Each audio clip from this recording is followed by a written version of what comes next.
12 సంవత్సరాలకు ఒకసారి మన భారతదేశంలో ఈ ఎస్ఐఆర్ కార్యక్రమం అనేది ఏర్పాటు చేసుకోవాలి అనేది మనకు ఒక సిద్ధాంతం ఒక సిస్టమ్ మన దగ్గర ఉన్నది.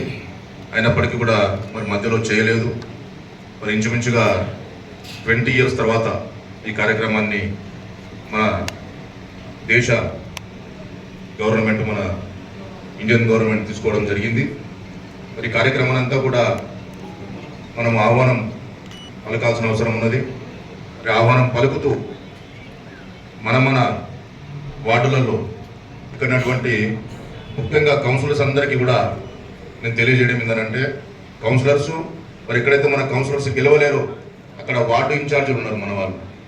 ఆ వార్డు ఇన్ఛార్జీలు అందరూ కూడా మా వార్డుతో పాటు ఎక్కడైతే కౌన్సిలర్స్ గెలిచి ఉన్నారో ఆ కౌన్సిలర్స్ అందరూ కూడా మీ బిఎల్ఏలు అంటే మీ వార్డులోకి నాకు తెలిసి ప్రతి వార్డుకు 2 నుంచి 3 బూతులు ఉంటాయి. కొన్ని వార్డులు అయితే 4 బూతులుగా కూడా విడిపోయిన సందర్భం ఉన్నది. మరి మీ వార్డులో ఒకసారి కలిగి తిరుగుతూ మరి ఎవరెవరివి ఫామ్స్ వచ్చినాయి, ఎవరెవరి ఫామ్స్ రాలేవు, మరి ఫామ్స్ రాకపోతే ఎందుకు రాలేవు అని చెప్పి మరి బిఎల్ఓలకు మీకు తెలుసు కాబట్టి మీకు ఏ బూత్కు ఏ బిఎల్ఓ ఉన్నది కూడా మా దగ్గర లిస్ట్ ఉన్నది, మీకు అందరికీ కూడా ఫార్వర్డ్ కూడా చేయడం జరిగింది. మరి ఆ బిఎల్ఓల ఫోన్ నెంబర్ కూడా దాంట్లో ఉంటుంది కాబట్టి మరి ఆ బిఎల్ఓకి ఫోన్ చేసి మీరు పలానా మనిషికి సంతోష్కి మీరు ఫామ్ ఇవ్వలేదంటే ఎందుకు ఇవ్వలేరు అని చెప్పి మనం వాళ్ళని ప్రశ్నించి వాళ్ళకి మన దగ్గర ఉండి ఆయనకు ఇప్పించే బాధ్యత మనం తీసుకోవాల్సిందిగా మీ అందరూ కూడా కోరుకుంటా ఉన్నాను. అదేవిధంగా ముఖ్యంగా బిఎల్ఏలది దీంట్లో ముఖ్య పాత్ర ఉన్నది. వాస్తవంగా కూడా చెప్పుకోవాలంటే మన బిఎల్ఏలు వికారాబాద్ పట్టణంలో ఎవరు కూడా పెద్దగా యాక్టివ్ ఉన్నట్టుగా అయితే కనిపిస్తలేదు. కాబట్టి మనమంతా కూడా ఈ కార్యక్రమాన్ని రోజు పెట్టుకోవడం జరిగింది. మరి బిఎల్ఏలను మనం యాక్టివ్ చేస్తూ మనం వాళ్ళు వెంబడి ప్రతిరోజు ఈ ఇంచుమించు నాకు తెలుసుకో 10 రోజు, ఇప్పుడు ఈరోజు 7 తారీఖు అంటే కరెక్ట్గా మనకు 17 days టైం మాత్రమే ఉన్నది. 24th వరకు మనకి అవకాశం ఉంది కాబట్టి 17 days 17 రోజులు మాత్రమే మనకు టైం ఉన్నది.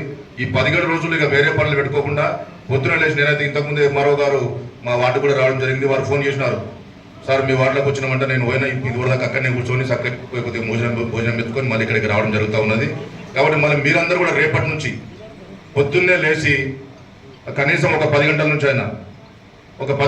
అయినా అక్కడనే కూర్చొని మీ బిఎల్ఏలను పిలుచుకొని మరి మీ బూతులలో మరి ఎన్ని ఫామ్స్ వచ్చినాయి, మరి ఎంతమంది నింపించారు, మరి నింపించడం వాళ్ళు ఎందుకు నింపించలేరు అని చెప్పి ప్రతి ఒక్కరిని ప్రతి ఇంటింటికి వాళ్ళందరూ కూడా ఫోన్లు చేస్తారా, లేకపోతే మీరు పోయి తిరిగి చూస్తారా, మొత్తం మీద ఏదో ఒక రకంగా వాళ్ళందరినీ కూడా నింపించి ఆ బిఎల్ఓకు సబ్మిట్ చేయాల్సిన బాధ్యత మరి బిఎల్ఏలదే. మరి వాళ్ళను పైన ఉండి నడిపించాల్సిన బాధ్యత అక్కడటువంటి వార్డు ఇన్ఛార్జ్లది, లేదంటే వార్డు అని చెప్పి ఈ సందర్భంగా మీకు అందరికీ కూడా తెలియజేస్తా ఉన్నాను. మరి అదేవిధంగా మరి ఇంతకుముందే నాకు మన చామల రఘుపతి రెడ్డి గారు కూడా ఒక లిస్టు కూడా ఇవ్వడం జరిగింది. ఇది ఏం లిస్ట్ అంటే, సపోజ్ ఒక బూత్లో ఇది 119 బూత్ సంబంధించి ఉన్నది. ఈ 119వ బూత్లో 772 ఓట్లు ఉన్నాయి. ఈ 772 ఓట్లలో ఆ బిఎల్ఓ తిరిగారు. బూత్ లెవెల్ ఆఫీసర్స్ అంటే మన గవర్నమెంట్ అపాయింట్ చేసినటువంటి ఈ బూత్ లెవెల్ ఆఫీసర్స్ తిరిగి వాళ్ళు ఏమంటారంటే 500 మంది మాత్రమే ఉన్నారు, ఇంకా 272 మంది ఇక్కడెక్కడ కూడా మాకు కనిపించట్లేదు, వాళ్ళు డోర్ లాక్లు ఉన్నాయి, లేకుంటే వాళ్ళు మిస్ అయిపోయారు, లేకుంటే ఎక్కడ పోయారో తెలుస్తలేదు అని చెప్పి వాళ్ళ సిస్టమ్ ప్రకారంగా వాళ్ళు ఓటర్ మ్యాపింగ్ చేసి మళ్ళీ గవర్నమెంట్కి సబ్మిట్ చేయడం జరిగింది.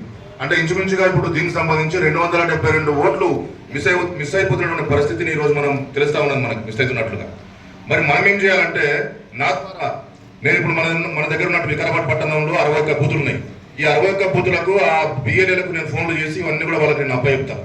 మరి మీరేం చేయాలంటే మన స్టైల్లో మళ్ళీ మనము మ్యాపింగ్ చేయాలి. మళ్ళీ మన ప్రతి ఇంటికి పోయి ఈ పల్లె మనిషి ఉన్నాడు, ఇప్పుడు దీంట్లో పల్లె యాదమ్మ అంట ఉన్నది, పల్లె యాదమ్మ సన్ ఆఫ్ నర్సింహులు. మరి వీళ్ళ దగ్గరికి పోయి వీళ్ళు నిజంగానే ఉన్నారా, ఈ బిఎల్ఓలు నిజంగానే ఉత్తగా రాయిస్తున్నారా, లేకుంటే వాస్తవానికి కూడా వాళ్ళు లేరా అనేది మన స్టైల్లో మనం మళ్ళీ దీన్ని ఓటర్ మ్యాపింగ్ చేయాల్సిన అవసరం ఉన్నది. ఒకవేళ ఉంటే వాళ్ళు ఉన్నట్టు టిక్ కొట్టాలి, లేరు అంటే లేదని చెప్పేసారు, లేదంటేనేమో డోర్ లాక్కుంటే డోర్ లాక్ అని రాయాలి, లేదంటే వాళ్ళ ఎక్కడన్నా మొత్తం బయటకు వెళ్ళిపోయారు, షిఫ్ట్ అయిపోయారు, వాళ్ళ ఫ్యామిలీ మొత్తం షిఫ్ట్ అయిపోయారు, షిఫ్టెడ్ అని చెప్పి రాసి చేయాలి.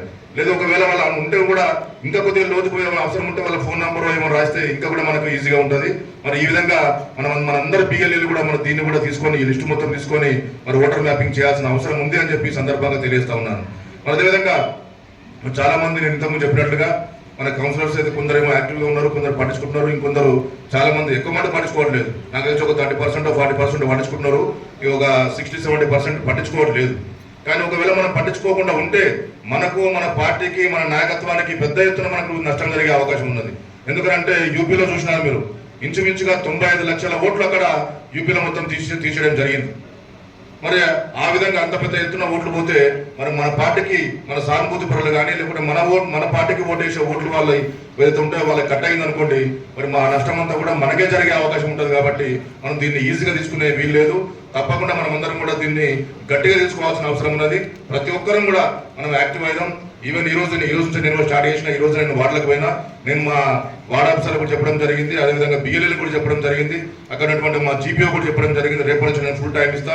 అవసరం వస్తే ఇంకొకరు అక్కడ ఉన్నటువంటి ఎంఆర్ఓ గారు కానీ మా జీపీఓ గారు ఒక మాట చెప్పినారు, సార్ ఇక్కడ ఇదంతా కూడా గ్రామీణ ప్రాంతం ఉన్నది, ఎక్కువ పెద్ద మొత్తంలో చదువుకున్న వారు లేరు కాబట్టి అందరూ కూడా ఖాళీ ఫామ్స్ తీసుకొని ఇచ్చి ఇస్తున్నారంట. కనీసం ఫోటో కూడా పెట్టించినట్లు సార్ అది సార్ అంటే, సరే అని చెప్పి నేను ఒక డబ్బు సాధించి బియ్యమని చెప్పిన. ఈరోజు మీరందరూ కూడా మీకు అయిన కాడికి ఆ ఫామ్స్ నింపియాలి, ఫొటోస్ కూడా పెట్టియాలని చెప్పి ఒక డబ్బు సాధింపు ఇచ్చే కార్యక్రమం కూడా ఈరోజు నేను మా వార్డులో పెట్టడం జరిగింది. మరి మీ వార్డులలో కూడా మీరు డబ్బు సాధింపిస్తారా, లేదంటే ఇంకేమైనా మైక్ ద్వారా చెప్తారా, ఏదో ఒక విధంగా ప్రజలందరినీ కూడా ఉత్తేజపరిచే కార్యక్రమాన్ని మనం తీసుకోవాల్సిన అవసరం ఉన్నది. మరి మనమందరం కూడా దీన్ని గట్టిగా తీసుకోవాలి. ఎందుకంటే ఫ్యూచర్లో చాలా పెద్ద ఎత్తున మనకు ఇబ్బంది అయ్యే అవకాశం ఉంటుంది. మనం ఇప్పుడు లైట్ తీసుకునే లేదు. ఓట్లు ఎన్ని కట్ అయినా కూడా అవి మన ఓట్లే ఉంటాయి.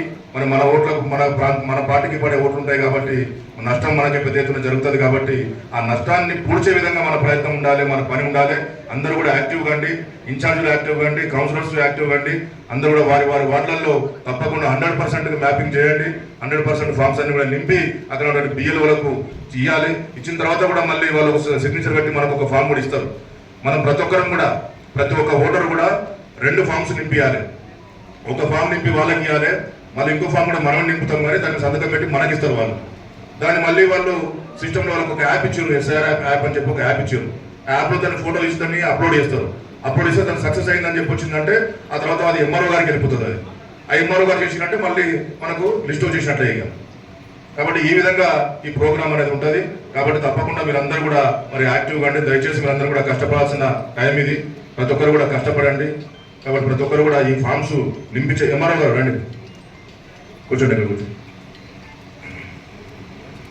మరి ఈ విధంగా మనం అందరం కూడా కష్టపడి కొంచెం కొద్ది గొప్ప మనం కష్టపడి ఈ కార్యక్రమాలంతా కూడా విజయవంతం చేయాల్సిందిగా కోరుకుంటూ, మరి ఇప్పుడు మన Vikarabad టౌన్కు Chaitanya Krishna Reddy SIR training coordinator అని చెప్పి వారు రావడం జరిగింది. మరి ఎస్ఐఆర్ మీద వారు విస్తృత స్థాయిలో వారికి బాగా అనుభవం ఉన్నది. వారంతా కూడా ఈ ఎస్ఐఆర్ గురించి, ఈ ఫామ్స్ ఏ విధంగా నింపాలి, మరి ఏ విధంగా సబ్మిట్ చేయాలి, ఆ తర్వాత మళ్ళీ ఒక నింపితే మనకి ఎట్లా ఉంటుంది, నింపకపోతే ఎలాంటి నష్టం జరుగుతుంది, అన్ని విషయాలు కూడా వారు క్లుప్తంగా చెప్పడానికి వచ్చినారు. కాబట్టి మరి వారిని వేదికపైకి ఇన్వైట్ చేస్తా ఉన్నాను. వారు మాట్లాడాల్సిందిగా సవినయంగా కోరుకుంటా ఉన్నాను.